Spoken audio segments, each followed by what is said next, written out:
Hi everyone.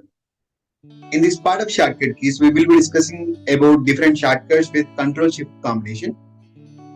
The first shortcut in this tutorial, Ctrl+Shift+Q, will convert the selected font into symbol font. Generally, we don't use it in our regular work, but when you think about changing the font to symbol font, the shortcut is Ctrl+Shift+Q. Now let's move on to next shortcut. Ctrl+Shift+R is not working. Next, Ctrl+Shift+S. Apply styles dialog box will open by using the shortcut Ctrl+Shift+S.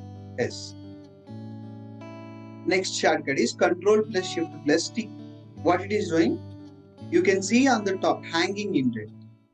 The hanging indent will get adjusted by using Ctrl+Shift+T.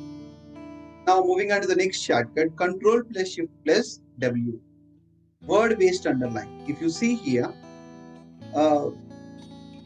if now I am clicking on Ctrl+Shift+U, the total selection got underlined. Now, as soon as I use Ctrl+Shift+W, word base underline will be applied on the selected text.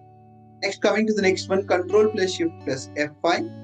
This shortcut will be useful for bookmark. If you want to name some part in the document, if you want to give name for some part in the document, you can use Ctrl+Shift+F5 shortcut.